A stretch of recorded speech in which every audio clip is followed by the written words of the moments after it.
My name is Chirag Patel. I'm an associate professor of biomedical informatics. Today, I'll give you a how-to guide by presenting two case examples for studying the elusive exposome in complex disease and traits with large data sets. So as you all know, at the heart of some of these complex questions is a concept that you learned in Biology 101, that phenotypes are a function of our genetics, but also our environment or the exposome. So when we talk about the phenome, we're talking about the diseases we get, how our genes are turned on and off. And we talk about the genome, we talk about the genetic variants that are passed down from mom and dad, and the exposome, which can also be passed down from mom and dad, but also inherited from our individual experiences, which I'll talk about in a second here. So putting together this what seems to be a simple equation is actually a complex and challenging undertaking. At the same time, as you all will know, we're at a time in biology and complexity science where everything is big.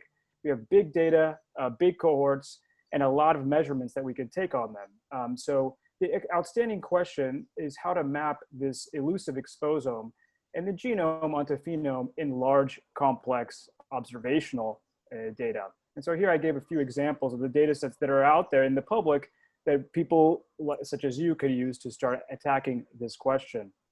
Of course, you of course are probably collecting your own cohorts as indeed to also complement some of these large measurement odysseys people are taking. In genetics, we've had this world of the genome-wide association study. Essentially, I like to make the analogy that these are like the Google search engines for interpreting and connecting genetic variants with respect to phenotype.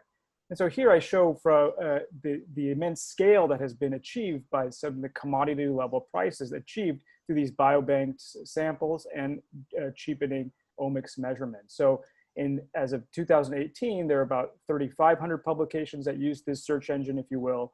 And just in a couple of years, already 4,500 publications. But this only tells potentially half or much less than half the story in phenotypic variation. And so this leads us to this next concept called the exposome. And this is essentially the complex list, if you will, of non-genetic factors or exposures that we encounter from birth to death, both endogenous that occur inside of our organisms, but also exogenous, such as pollution. And so these are some examples of what you might think of the exposome. So it could be elements of your diet, could be the drugs you take, could be the infections that we're exposed to, of course, no pun intended there, the reason for the season right now, as well as shared environmental factors such as air pollution. It becomes a little bit more complex, also no pun intended, in that the exposome is shared and non-shared. So for example, you might share air pollution for individuals who happen to live in a similar zip code or in the same house, for example. But of course, many experiencers are non-shared, leading to exposures that in fact might be different for individuals who are living in the same household, such as some of our dietary choices that we may make. What we just reviewed was essentially how to compute the aggregate variation in phenotype as a function of aggregate genetics and aggregate environment. But the next obvious question is, what the heck is driving this variation? So what specific factors is it about our environments? Is it our diet, specific nutrients and vitamins? Is it the infectious diseases? Is it chemicals and air pollution? What specifically is driving this variation in phenotype?